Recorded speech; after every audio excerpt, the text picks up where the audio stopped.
नमस्कार मित्रांनो, S class एज्युकेशनमध्ये तुम्हा सगळ्यांचं मनापासून स्वागत आहे. आज आपण पाहणार आहोत की इयत्ता 10वी मध्ये जेव्हा आपण बोर्ड परीक्षेमध्ये पेपर लिहितो मराठीचा, तेव्हा एकतर मराठीचा पेपर खूप मोठा असतो, म्हणजे लिहायला वेळच पुरत नाही अशी बऱ्याच जणांची तक्रार असते.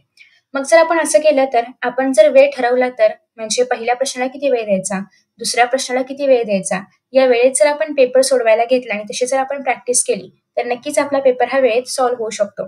इव्हन मी तर याच्यामध्ये असंही केलंय की पेपर वेळेच्या आधी सॉल्व्ह होतोय आणि अजून एक्स्ट्रा 20 मिनिटं आपल्या हातात शिल्लक राहत आहेत.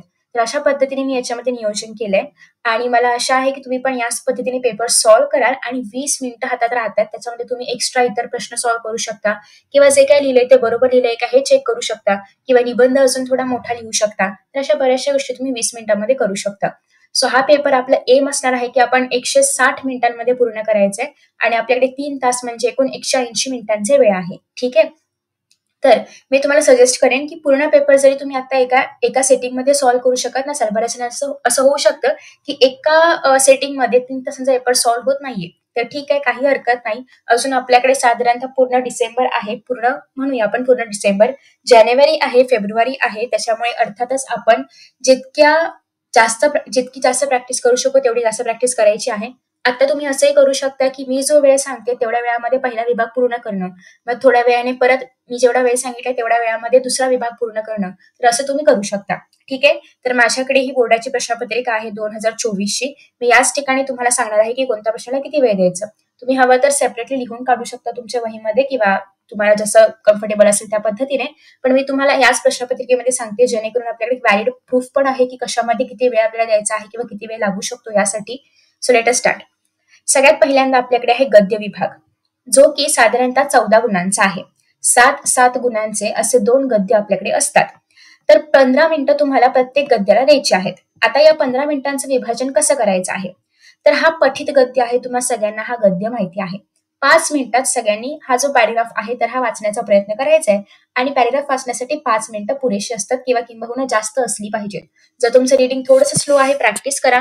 टेक्स्ट बुक मधलं कुठलाही चॅप्टर घ्या आणि त्याचा साधारणतः एक पॅरेग्राफ 5 मिनिटाच्या आत वाचण्याचा प्रयत्न करा, कारण हीच प्रॅक्टिस आपल्याला करायची आहे आपल्या एक्झामसाठी. ठीक आहे. सो 5 मिनिटात तुम्हाला हा पॅरेग्राफ रीड करायचा आहे. जी उरलेली 10 मिनिटं आहेत त्यातली पण जी 4 मिनिटं आहेत तर त्या 4 मिनिटांमध्ये तुम्हाला पहिला जो प्रश्न असतो तर हा सॉल्व्ह करायचा आहे. त्यासोबतच आकृती पूर्ण करा, हा सॉल्व्ह करायचा आहे पहिल्या 4 ते 5 मिनिटांमध्ये. 5 मिनिटं तुम्ही पॅरेग्राफ रीड केलं, 5 मिनिटं तुम्ही हा जो प्रश्न आहे याला दिला आणि हा जो प्रश्न आहे याला, दोघांना मिळून तुम्ही 5 मिनिटं दिली. ठीक आहे. उरलेली जी 5 मिनिटं आहेत त्याच्यामध्ये तुम्हाला पूर्णतः स्वमताला 5 मिनिटांचा वेळ द्यायचा आहे. कारण असं आहे की स्वमत 3 मार्कांचं आहे, त्यामुळे थोडंसं मोठं लिहावं लागतं. कितपत मोठं स्वमत लिहायचं असतं तर साधारणतः 6 ओळींचं मिनिमम 6 ओळींचं तरी स्वमत असलं पाहिजे. मॅक्सिमम तुम्ही 10 ओळींपर्यंत लिहू शकता. त्यापेक्षा मोठं लिहिलं तर फरक काही पडणार नाही, वेळ जाऊ शकतो. त्याच्यामुळे तुम्ही मिनिमम 6 ओळींचं तरी स्वमत लिहायचं आहे. 5 मिनिटाचा वेळ तुम्हाला दिलेला आहे स्वमताला. ठीक आहे. सो अशा पद्धतीने 15 मिनिटात तुमचा पहिला पॅरेग्राफ जो आहे तर तो झाला पाहिजे. हे आपण म्हणूया की मॅक्सिमम टाइम आहे. यापेक्षा पुढे वेळ गेला नाही पाहिजे. तुम्ही रिड्यूस करा. तुम्ही 10 मिनिटात करण्याचा प्रयत्न करा, 12 मिनिटात करण्याचा प्रयत्न करा, पण 15च्या पुढे जाऊ नका. ठीक आहे. त्यानंतर दुसरा पॅरेग्राफ आहे तोही तुम्हाला सेम पद्धतीने 5 मिनिटात वाचायचा आहे. कारण असं आहे की तुम्हाला हा पॅरेग्राफ ऑलरेडी माहिती असणार आहे पठित असल्यामुळे. आता जर असं असेल की तुम्ही पठितचा अभ्यासच नाही केलाय तर वेळ लागू शकतो, पण 5 मिनिटं पण त्यातही मॅक्सिमम आहेत किंवा आपण म्हणूया पुरेशी आहेत. 5च्या वर एक्सिड होऊ देऊ नका. त्याच्यानंतर नेक्स्ट जे 5 मिनिटं आहेत, 3 टप्पे करतोय ना आपण. 15 मिनिटं आहेत, 5 मिनिटांमध्ये पॅरेग्राफ रीड करायचा आहे, 5 मिनिटांमध्ये हा प्रश्न आणि हा प्रश्न सॉल्व्ह करायचा आहे आणि उरलेल्या 5 मिनिटांमध्ये तुम्हाला स्वमत करायचं आहे. ठीक आहे. अगेन, जेव्हा तुम्ही अशा प्रकारचे आकृतीचे प्रश्न करणार आहात तेव्हा सेम आकृती ड्रॉ करायची आहे. पेनाने शक्यतो ड्रॉ करण्याचा प्रयत्न करा. आधी पेन्सिलने करा, वरती पेनाने करा, कसं पण करा, पण अल्टिमेटली ते पेनाने ड्रॉ केल्यासारखं दिसलं पाहिजे. शक्यतो आधी लिहा आणि मग ड्रॉ करा, जेणेकरून ते छोटाच झाला बॉक्स असं मोठा झाला असं होता कामा नये. ठीक आहे. सो जे तुम्हाला कम्फर्टेबल असेल त्या वेळेने करू शकता. सो साधारणतः तुम्हाला 15 आणि 15 असे एकूण 30 मिनिटं द्यायची आहेत गद्य विभागाला. ठीक आहे. 30 मिनिटाच्या आत तुमचा गद्य विभाग झालाच पाहिजे. त्यानंतर पुढचा विभाग आहे तो म्हणजे अपठित गद्य. अर्थात आपल्याला हा माहिती नाहीये. ठीक आहे. हा आपल्यासाठी नवीन आहे. त्याच्यामुळे तुम्ही साधारणतः आपल्याकडे 10 मिनिटांचा वेळ आहे. 5 ते 7 मिनिटं तुम्ही हे वाचण्यासाठी देऊ शकता. अर्थात काही जणांना थोडासा वेळ लागू शकतो. मी तुम्हाला सांगितले ऑलरेडी की 20 मिनिटं आपल्याकडे एक्स्ट्रा आहेत. सो हे 10ची 15 झाली तरी पण चालतील. पण ट्राय करा की तुम्ही हे 10 मिनिटात कराल. ठीक आहे. 10ची 15 होऊ शकतात. No issue. याला आपण मुभा देऊ शकतो. याचं कारण असं आहे की हा अपठित आहे. आपल्याला याची आयडिया नसते. त्याच्यामुळे तुम्ही साधारणतः 5 मिनिट इकडे-तिकडे करू शकता याच्यामध्ये. सो 10 ते 15 मिनिटांमध्ये हा जो आपला अपठित आहे तर हा झाला पाहिजे. 4 गुणांचाच आहे पण अर्थात वाचायला वेळ लागेल. प्रश्नांचा विचार करायला वेळ लागेल. त्याच्यामुळे आपण ह्याला 10 ते 15 मिनिटं देतोय. सेम तुम्हाला ड्रॉ करायचं आहे जसं दिलं तसं आणि त्याप्रमाणे उत्तरं लिहायची आहेत. ठीक आहे. मिनिमम 10 मिनिटं, मॅक्सिमम 15 मिनिटं. मिनिमम अजूनही कमी होऊ शकतं बट ठीक आहे. नेक्स्ट आहे पद्य. पद्य विभाग दुसरा आपल्याकडे आहे. याच्यामधला जो प्रश्न दुसरा अ आहे 8 गुणांचा आहे. या ठिकाणी तुम्हाला कविता दिलेली असते आणि कवितेवरती प्रश्न विचारलेले असतात. तर हे जे प्रश्न दुसरा अ जो आहे हा प्रश्न तुम्हाला 15 मिनिटाच्या आत सोडवायचा आहे. फक्त अ प्रश्नाबद्दल बोलतोय आपण. त्यातला आता या ठिकाणी तुम्ही जर पाहिलं तर त्यातलं हे जे अ आहे तर हे तुम्ही अर्थात 2 मिनिटांमध्ये वगैरे सॉल्व्ह करू शकता. त्यानंतर आकृती पण तुम्ही 2 मिनिटात करू शकता. तर साधारणतः 2 आणि 2 4 मिनिटं तुमची या ठिकाणी गेलेली आहेत. प्रश्न म्हणजे पहिल्यातला अ आणि या ठिकाणी 2 यासाठी. ठीक आहे. आता आपल्याकडे उरलेला वेळ आहे तो म्हणजे किती आहे? 11 मिनिटांचा, साधारणतः 10-11 मिनिटांचा वेळ उरलेला आहे. तर त्यामध्ये तुम्हाला 5 मिनिटं द्यायची आहेत खालील पंक्तींचा सरळ अर्थ लिहिण्यासाठी आणि 5 मिनिटं द्यायची आहेत काव्यसुंदरासाठी. किंवा तुम्ही जर सरळ अर्थ लवकर लिहू शकलात तर त्याप्रमाणे तुम्हाला वेळ ऍडजस्ट करायचा आहे. पण तुम्हाला मॅक्स टू मॅक्स फक्त 15 मिनिटं या प्रश्नाला द्यायची आहेत. ठीक आहे. सो आता नियोजन कसं करायचं त्या 15 मिनिटांचं हे तुम्ही अर्थ ठरवू शकता. पण मॅक्स टू मॅक्स तुम्हाला यासाठी 15 मिनिटं द्यायची आहेत. सॉरी. त्यानंतर नेक्स्ट आहे प्रश्न दुसरा आ. सो आता आ जो प्रश्न आहे तर या ठिकाणी तुम्हाला 4च मार्कांचा प्रश्न आहे तरी पण मी याला 10 मिनिटं दिलेली आहेत. याचं कारण असं आहे की एक तर इथे लिहावं लागतं थोडंसं जास्त आणि विचार करावा लागतो. त्याच्यामुळे तुम्ही जर या ठिकाणी पाहिलं तर तुम्हाला ऑप्शन आहे. इतर तुम्ही भरतवाक्याचं कवितेबद्दल माहिती लिहू शकता किंवा तुम्ही आश्वासक मित्रबद्दल लिहू शकता. सो जे तुम्हाला हवं असेल ती एक कविता निवडायची आहे आणि त्या कवितेची तुम्हाला 3 मुद्द्यांच्या आधारे माहिती लिहायची आहे. पहिले 2 तर लवकर होतात. ह्याला काही जास्त वेळ नाही लागणार. जास्तीत जास्त 2 मिनिटं लागतील. पण हे जे आहे कविता आवडण्याची किंवा न आवडण्याची कारणे याला पण 4 मिनिटं वगैरे लागू शकतात. पण मी मुद्दाम 10 दिलेत कारण थोडंसं हे तुम्हाला परफेक्ट लिहावं लागतं. किंवा इथे आता कविता आवडण्याची न आवडण्याची विचारले पण कधी कधी असं असते की तुम्हाला थोडासा कवितेमधलं विषय स्पष्ट करायचा वगैरे असतो. सो त्यावेळेस तुम्हाला कविता आठवावी लागेल, विचार करावा लागेल. त्याच्यामुळे मी ते 10 मिनिटं दिलेली आहेत. ठीक आहे. 10च्या वरती जाऊ देऊ नका कारण 4च मार्कांचा प्रश्न आहे. त्यानंतर नेक्स्ट आहे खाली दिलेल्या काव्यपंक्तींचे रसग्रहण करा. 10 मिनिटं यासाठी दिलेले आहे 4 मार्काच्या प्रश्नाला कारण तुम्हाला खूप लिहावं लागतं. तुम्हाला भाषा सौंदर्य, आशय सौंदर्य किंवा रसग्रहणामध्ये आपण ज्या सगळ्या गोष्टी लिहितो त्या सगळ्या तुम्हाला लिहायच्या आहेत. दुसरी गोष्ट अशी आहे की इव्हन तुम्हाला या पंक्त्यांच्या शिवाय जी पण आपली एक ऍक्च्युअल कविता आहे त्याच्याबद्दल पण थोडंफार लिहावं लागतं. तुम्हाला जर रसग्रहण कसं करायचं याच्यावरती व्हिडिओ हवा असेल तर तुम्ही लवकरच अपलोड करेन. तुम्ही डिमांड करू शकता. आणि 4 मार्कांचा प्रश्न आहे. 10 मिनिटांचा वेळ आहे. आरामात लिहायचंय. मोठं लिहायचं आहे. साधारणतः 5-1.5 पान तरी उत्तर तुमचं असलं पाहिजे यासाठी. ठीक आहे. त्यानंतर नेक्स्ट आहे स्थूल वाचन. या ठिकाणी 15 मिनिटांचा वेळ मी दिलेला आहे. 6 मार्कांचा हा प्रश्न आहे. तिघांपैकी तुम्हाला कोणत्याही दोघांचं उत्तर लिहायचं असतं. प्रत्येक प्रश्न 3 मार्कांसाठी आहे. उत्तर मोठं लिहायचं आहे. मिनिमम 10 ओळींचं उत्तर असलं पाहिजे. मोठं यासाठी आपण लिहितोय कारण ते एक्सपेक्टेड आहे या प्रश्नाला मोठं उत्तर लिहिणं स्थूल वाचन असल्यामुळे. दुसरी गोष्ट थोडासा विचार करायला वेळ लागू शकतो. सो आपण जी 20 मिनिटं ठेवलेली आहेत स्पेअर त्यातली 5 मिनिटं ऑलरेडी आपण वरती वापरलेली आहेत अपठितसाठी असं आपण समजूया आणि त्यातली अजून 5 मिनिटं आपण इथे स्थूल वाचनासाठी वापरतोय. जर लागलीच तर अदरवाईज 15 मिनिटाच्या आत हे पूर्ण करायचं आहे. पण कधी कधी आपल्याला पाठ आठवायला वेळ लागू शकतो कारण इथे कुठलाही उतारा वगैरे नाही आपल्याकडे त्याच्यामुळे वेळ लागू शकतो. ट्राय करायचं की 15च्या आतच पूर्ण कराल पण थोडासा वेळ लागतोय तर तिकडून 5 मिनिटं तुम्ही बरो करू शकता. मग तुमच्याकडे फक्त 10 मिनिटं एक्स्ट्रा राहतील. ठीक आहे. बट 15च्या आतच पूर्ण करण्याचा प्रयत्न करायचा आहे. त्यानंतर नेक्स्ट आहे की भाषा अभ्यास. खूप महत्वाचा भाग आहे. छोटासा आहे पण मी याला 20 मिनिटांचा वेळ दिलेला आहे. याचं कारण असं आहे की तुम्हाला सुटसुटीत लिहायचा आहे. पटकन होतो हा भाग. थोडासा विचार करायला वेळ लागू शकतो पण जास्त काही डिफिकल्ट नाही याच्यामध्ये.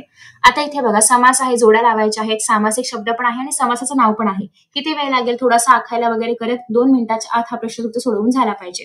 2च मार्कांसाठी आहे. अजिबात जास्त टाइमपास करायचा नाही. पटापट हा प्रश्न सोडवायचा आहे. दुसरा आहे शब्दसिद्धी. असंच ड्रॉ करायचं आहे. प्रत्यय घटित, उपसर्ग घटित, अभ्यस्त वगैरे आणि मग त्याच्या आतमध्ये लिहायचंय. 2 मार्कांसाठी आहे. जे काही शब्द आहे ते तुम्ही क्लासिफाय करून लिहू शकता. ठीक आहे. नेक्स्ट आहे वाक्प्रचार. कुठल्याही 2 वाक्प्रचारांचा उपयोग तुम्हाला करायचा आहे. अर्थ सांगायचा आहे आणि मग वाक्यात उपयोग करायचा आहे. 4 मार्कांचा प्रश्न आहे. वाक्य आठवायला वेळ लागू शकतो. तो वेळ घ्यायचा आहे. 20 मिनिटं पुरेशी आहेत या प्रश्नांसाठी सगळ्या व्याकरणासाठी. त्याच्यामुळे मी सफिशियंट वेळ तुम्हाला अलॉट केलेला आहे. त्याच्या आतच हे सगळं झालं पाहिजे. ठीक आहे. आफ्टर दॅट नेक्स्ट आहे शक्यतो एक्स्ट्रा लिहू शकता तुम्ही या ठिकाणी एखादं, कारण जास्त काही डिफिकल्ट किंवा खूप मोठं असं उत्तर लिहायचं नसतं. फक्त अर्थ लिहायचा आहे आणि वाक्य लिहायचे 2 मार्क मिळतात. म्हणजे याच्या आधी आपण इथे उतार्यामध्ये वगैरे 2 मार्क मिळवण्यासाठी पण खूप मोठं उत्तर लिहायचो. पण या ठिकाणी आरामात तुम्हाला 2 मार्क मिळतात. अर्थात त्याचा आणि याचा काही संबंध नसला तरी पण जस्ट एक कंपॅरिझन म्हणून. तर तुम्हाला इथे खूप मोठं उत्तर नाही लिहायचंय. त्याच्यामुळे ट्राय करा की तुम्ही एखादं एक्स्ट्राही याच्यामधलं वाक्प्रचार लिहू शकता. कदाचित होऊ शकते की तुम्ही वाक्य लिहिलं पण त्याचा अर्थ समोरच्याला लागला नाही वगैरे असं होऊ शकतं. त्याच्यामुळे ट्राय करा की एकतर वाक्य लिहिताना ते स्पष्ट लिहा किंवा त्याच्यामध्ये खूप मोठं वाक्य करण्याचा प्रयत्न करू नका. साधं, सोपं आणि अर्थपूर्ण वाक्य बनवायचं आहे. दुसरी गोष्ट, वाक्यात तुम्हाला वाक्प्रचार वापरायचा आहे, अर्थ नाही. अर्थ तुम्ही वरती ऑलरेडी लिहिला असणार आहे. वाक्यात फक्त आणि फक्त वाक्प्रचार वापरायचा आहे आणि त्याला अंडरलाईन करायचे कंपल्सरी. ठीक आहे. दुसरी गोष्ट अशी आहे, प्रश्न 4 आ मध्ये तुम्हाला खूप लहान लहान प्रश्न आहेत, मोठे उत्तर लिहायचे नाहीयेत. आता इथे बघा, शब्द संपत्तीमध्ये समानार्थी शब्द लिहायचा आहे, एका मार्कासाठी अर्धार्थ आहे. सेमविरुद्धार्थी, वचन बदला वगैरे किंवा याच्यापासून अर्थपूर्ण शब्द तयार करा. सो प्रत्येक प्रश्नाला 1 ते 1.5 मिनिटांचाच वेळ द्यायचा आहे, जास्त वेळ द्यायचा नाही. ठीक आहे. लेखन नियमानुसार लेखन करा, कोणताही 2 सोडवायचं आहे. या ठिकाणी 2च केलं तरी पण चालेल, जास्त करायची गरज नाहीये.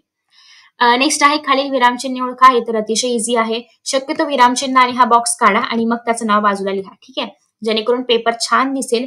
जेवढा तुम्ही पेपर सुटसुटीत आणि सुंदर लिहाल मराठीचा किंवा इतर कुठल्याही लँग्वेजेसचा किंवा कुठल्याही विषयाचा किंबहुना, तेवढे तुम्हाला चांगले मार्क्स मिळतील. कारण कसं होतं, मराठीमध्ये वगैरे खूप पेपर मोठा असल्यामुळे फास्ट लिहिण्याच्या गडबडीत आपण थोडंसं ते गिचमिडपणा किंवा खडाखड वगैरे होते. बऱ्याच जणांचे होते. पण त्यातल्या त्यातही तुमचा पेपर जर सुंदर असेल तर अर्थात एक्झामिनरला आनंद होईल आणि ते तुम्हाला मार्क्स देतील. त्याच्यामुळे ट्राय करा की तुम्ही तो सुंदर लिहाल, पण वेळेचं पण भान ठेवायचं आहे. पारिभाषिक शब्द मी तुम्हाला ऑलरेडी सांगितलेले आहेत, कोणते आणि कुठून करायचे. आय होप तुम्हाला सगळ्या प्रश्नांबद्दल आयडिया आहे. सो इथपर्यंत जर आपण मी सांगलेल्या वेळेप्रमाणे जर तुम्ही सॉल्व्ह केलं, एक्स्ट्रा वेळ न घेता, तर 110 मिनिटांमध्ये पूर्ण पेपर म्हणजे व्याकरणापर्यंत पूर्ण पेपर होतोय. ठीक आहे. म्हणजे ऑलमोस्ट आपण म्हणूया की आपला अर्धा पेपर जो आहे तर तो या ठिकाणी संपलाय. ठीक आहे. 110 मिनिटांमध्ये. आता जो उरलेला वेळ आहे तो आपण देतोय उपयोजित लेखनला. म्हणजे ऑलमोस्ट तुमचा सगळा अर्धाच्या अर्धा पेपर या ठिकाणी 110 मिनिटांमध्ये झाला पाहिजे. आता नेक्स्ट आपल्याकडे आहे ते म्हणजे साधारणतः 180 मिनिटं आपल्याकडे एकूण आहेत. साहित्यिक 18 बरोबर 180 मिनिटं आपल्याकडे आहेत. त्यातले 110 गेलेले आहेत. 70 मिनिटं आपल्याकडे अजूनही शिल्लक आहेत. तर त्याच्यामध्ये आपल्याला ते उपयोजित लेखन करायचंय. प्रश्न 5 6 गुणांसाठी आहे. ऑप्शन एक तर आहे तुमच्याकडे की तुम्हाला यापैकी कुठल्याही एका विषयावरती पत्र लिहायचं आहे किंवा दुसरा एक ऑप्शन तुमच्याकडे आहे तो म्हणजे तुम्ही सारांश लेखन करू शकता. सो मगाशी जो आपण अपठित उतारा वाचला त्याचं सारांश लेखन करू शकता किंवा तुम्ही पत्रलेखन करा. पत्रलेखन करणार असाल तर इझिली तुम्हाला सगळ्या गोष्टी करता येतील. आणि पत्रलेखन करण्याचा एक पॉइंट असा आहे की तुम्ही मायना लिहिलात किंवा वरती दिनांक लिहिली, मायना लिहिलात, पहिला पॅरेग्राफ लिहिला, दुसरा पॅरेग्राफ लिहिला, शेवट व्यवस्थित केला की तुम्हाला मार्क्स मिळतात. सारांशमध्ये असं काही डिफिकल्ट नाहीये मार्क्स स्कोर करणं, पण तुम्ही जेव्हा अपठित सोडवला त्याच्यानंतर खूप वेळ गेलाय. त्याच्यामुळे अर्थात तुम्ही अपठित पूर्ण लक्षात असेल असं नाहीये. त्याच्यामुळे तुम्हाला पुन्हा एकदा तो अपठित वाचावा लागेल. सो 10 मिनिटातले 5 मिनिटं किंवा 3 मिनिटं तरी मिनिमम तुमची ते उत्तर वाचण्यात जाणार आहेत आणि उरलेल्या 7 मिनिटांमध्ये तुम्हाला तो सारांश लिहायचा आहे. सारांश लिहिताना त्याला टायटल द्यायचं आहे, कंपल्सरी शीर्षक द्यायचं आहे. इथे मेन्शन नाही केलं तरी पण तुम्हाला शीर्षक द्यायचं आहे. नाही दिलं तर मार्क्स जाणार. त्याच्यामुळे सारांश लेखनला शीर्षक द्यायचंच आहे.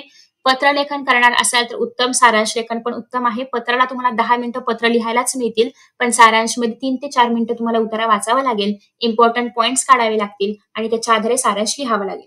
सो तुम्हाला जे सुटेबल आहेत ते करू शकता. पत्रलेखनामध्ये लिहायचं खूप आहे, विचार कमी करायचा आहे. सारांश लेखनामध्ये विचार खूप करायचे कारण कमी लिहायचे आपल्याला. ठीक आहे.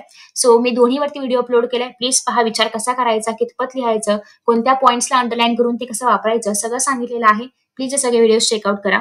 सो जे काही तुम्हाला सुटेबल असेल ते तुम्ही त्याचं उत्तर तुम्ही ते लिहू शकता. त्यानंतर आहे प्रश्न 5 कोणतेही 2 प्रश्न सोडवायचे आहेत 10 मार्कांसाठी. सो प्रत्येकाला 10 मिनिटं वेळ आहे आणि मार्क प्रत्येक प्रश्नाचे 5 आहेत. सो 5 आणि 5 असे 2 प्रश्न सोडवायचे 10 मार्कांसाठी, ज्याला मी एकूण 20 मिनिटांचा वेळ दिलेला आहे. सो 10-10 मिनिटं तुम्ही देऊ शकता. जाहिरात लेखन, बातमी लेखन किंवा कथा लेखन. सो जाहिरात लेखन करणार असाल तर 10 मिनिटांमध्ये तुम्हाला साधारणतः 2 ते 3 मिनिटं विचार करावा लागेल की काय आपल्याला नेमकं लिहायचं आहे, की चित्र कुठे काढायचं, काय कुठे काढायचं, आणि सगळ्यात महत्त्वाची गोष्ट चित्र वगैरे सगळं तुम्हाला पेनानेच काढायचं आहे. कुठल्याही रंगीत पेन नाही वापरायचंय. तुमचा जो काही ब्ल्यू किंवा ब्लॅक पेन ज्याने तुम्ही पूर्ण पेपर लिहिताय तोच पेन कंटिन्यू करायचा आहे. पेनाची शाई सुद्धा बदलायची नाही. ठीक आहे. सो ज्या पेनाने पूर्ण पेपर लिहिलाय सेम पेन तुम्हाला वापरायचा आहे जाहिरातीला. पेन्सिलने तुम्ही थोडंफार शेडिंग जे काय असेल ते करू शकता, पण ड्रॉइंग्स जे पण तुम्हाला असं वाटते की जाहिरातीचा भाग आहे ते सगळं तुमचं पेनानेच असलं पाहिजे. थोडंसं अट्रॅक्टिव्ह असली पाहिजे जाहिरात. सो त्यासाठी तुम्ही चारोळी वगैरे जे काही तुम्हाला वाटते स्लोगन असेल ते तुम्ही मेन्शन करू शकता. बातमी लेखनामध्ये मोठं लिहावं लागणार आहे. अगेन जाहिरात छोटी असणार आहे पण विचार जास्त करावा लागणार आहे. बातमी लेखनामध्ये जास्त विचार करण्यापेक्षा पटकन लिहायला घ्या, कारण तुम्हाला मोठं लिहायचंय. बातमी लेखन पटकन उरकायचं नाहीये. 3 पॅरेग्राफ तरी असलेच पाहिजे. साधारणतः 1.5 पानांचं उत्तर हे तुमचं असलं पाहिजे. ठीक आहे. सो मथळा द्यायचा आहे प्रॉपरली, शीर्षक ज्याला आपण म्हणतो, तारीख, वेळ, सगळं काय, वेळ नाही तारीख, ऍक्च्युली तारीख द्यायची आहे, ठिकाण द्यायचं आहे. मग साधारणतः 3 पॅरेग्राफमध्ये तुमचं जे काही आहे बातमी तर ती लिहायची आहे. पहिल्यामध्ये कुठे आणि काय घडलं, सेकंड पॅरेग्राफमध्ये कसं घडलं ते डिस्क्राईब करायचं, थर्ड पॅरेग्राफमध्ये कन्क्ल्युजन लिहितो आपण. सो या प्रत्येकावरती व्हिडिओ मी अपलोड केलेला आहे. कसं लिहायचं, काय लिहायचं, तुम्हाला प्रॅक्टिससाठी क्वेश्चन्स पण दिलेले आहेत आणि तुम्हाला सॅम्पल्स पण दिलेले आहेत. सो प्लीज हे सगळे व्हिडिओ चेकआउट करा. कथा लेखनामध्ये तुम्हाला कथा दिलेली आहे अर्धी, ती तुम्हाला पूर्ण करायची. ह्याच्या पुढचं लिहायचंय. शीर्षक लिहायचं आहे, तात्पर्य लिहायचंय कथा लेखनामध्ये, अजिबात विसरायचं नाहीये. त्याच्यामध्ये मार्क्स जाऊ शकतात. दुसरी गोष्ट, हे परत लिहायची गरज नाहीये. डिरेक्टली तुम्ही इथून पुढे कथा लिहिणार आहात तुमच्या उत्तरपत्रिकेमध्ये. आणीच्या पुढे लिहायचे जे काही लिहायचंय ते आणीपर्यंत लिहायची गरज नाही. ठीक आहे. सो 20 मिनिटांचा वेळ आहे. कुठला तरी 2 सिलेक्ट करायचा आहे आणि लिहायचं आहे. आधीच ठरवा काय लिहायचं ते. एक्झाम मध्ये गेल्यानंतर वगैरे ते डिसाईड नाही करायचं, आतापासूनच डिसाईड करायचं आहे. नेक्स्ट आहे प्रश्न 5वा, लेखन कौशल्य. याच्यामध्ये तुमच्याकडे 20 मिनिटांचा वेळ आहे. कुठल्याही एका विषयावरती तुम्हाला निबंध लिहायचे. 8 मार्कांसाठी निबंध आहे, त्याच्यामुळे एका निबंधालाच मी 20 मिनिटं देते. अजून तुम्ही यातला वेळ बॉरो करू शकता. 20 मिनिटं आपली शिल्लक आहेत, किंवा आता जर आपण एक्स्ट्रा वेळ घ्यायचा म्हटलं तर 10 मिनिटं शिल्लक आहेत, तीही तुम्ही इथे ऍड करा. पण प्रॉपर निबंध लिहायचा आहे. माझ्या मते आत्मकथन थोडंफार लोकांना इझी जातं, त्याच्यामुळे तुम्ही ते करू शकता. मी बरेचसे नमुने अपलोड केलेले आहेत आत्मलेखनाचे, प्रसंग लेखनाचं पण केलंय आणि वैचारिक पण केलंय. सो तुम्हाला सगळे व्हिडिओज पाहायला मिळतील. कसं लिहायचं, काय लिहायचं, कसा विचार करायचा, किती मोठं लिहायचं. साधारणतः तुम्हाला 8 मार्कांसाठी 2 पानं भरून किंवा त्यापेक्षाही मोठा निबंध लिहायचे. मिनिमम 2 पानं, त्यापेक्षा मोठा निबंध लिहिण्याचा प्रयत्न करा. त्याच्यामुळे वेळ लागणार आहे. वैचारिक लिहिणार असाल तर विचार आधी करून मग लिहायचं आहे, कारण तुम्हाला दोन्ही बाजू मांडायच्या असतात वैचारिकमध्ये. तसं आत्मकथनमध्ये इतकं प्रभावी लेखन असलंच पाहिजे असं नाही. तुम्ही सुरुवात कशी म्हणजे अर्थात सुटेबल करायचे, पण खूप जास्त असे एक्सपेक्टेशन नसतात आत्मकथनमध्ये, त्याच्यामुळे तुम्ही तुमच्या मर्जीने कसंही लिहू शकता. पण वैचारिकमध्ये एक्सपेक्टेशन असतात की तुम्ही समस्या पण लिहिलं पाहिजे, उपाय पण लिहिलं पाहिजे, दोन्ही बाजूंनी विचार केला पाहिजे. प्रसंग लेखनामध्ये इव्हन तुम्ही ते प्रसंग अनुभवले नसतील तरीही तुम्हाला लिहावे लागतील. सो तुम्हाला इमॅजिन करायचं आहे प्रसंग कसा घडला असेल, काय घडला असेल, आणि प्रॉपरली प्रत्येक डिटेल्स मेन्शन करायचे आहेत. प्रत्येक जेवढे डिटेल्स तुम्हाला मेन्शन करता येतील तेवढे सगळे करायचे आहेत. ठीक आहे. सगळ्याचे व्हिडिओज अपलोड केलेले आहेत, प्लीज चेकआउट करा. तुम्ही जर मी व्ह्यू मध्ये लिहिलंय त्याप्रमाणे वेळ दिला तर 160 मिनिटांमध्ये हा पेपर कंप्लीट होतो. 20 मिनिटं शिल्लक राहतात. त्याच्यामध्ये पूर्ण पेपर रिव्ह्यू करायचा आहे. काही लिहायचं राहिलंय का, काही अजून मोठं आपण लिहू शकतो का, काही कंक्लूड करायचं राहिलंय का, कुठे रेषा वगैरे ओढायच्या राहिलेल्या आहेत का, अजून थोडंफार काही एक्स्ट्रा सॉल्व्ह करायचं राहिलंय का, हे सगळं पाहू शकता 20 मिनिटांमध्ये. किंवा यातला काही वेळ तुम्ही निबंधामध्ये अजून थोडासा घेऊ शकता. ठीक आहे. तर अशा पद्धतीने 180 मिनिटांचा आपण टाइम मॅनेजमेंट पाहिलंय. या सगळ्या गोष्टींवरती मी ऑलरेडी व्हिडिओ अपलोड केलेला आहे, प्लीज चेकआउट करा. याच पद्धतीने तुम्हाला इंग्लिशसाठी टाइम मॅनेजमेंट हवं आहे का, संस्कृतसाठी किंवा इतर विषयांसाठी हवं आहे का, ते मला नक्की सांगा. ऑलरेडी मी मॅथ्ससाठी आणि सायन्ससाठी अपलोड केलेला आहे, नक्की चेकआउट करा. Thank you so much for watching this video and see you in the next video. Bye bye.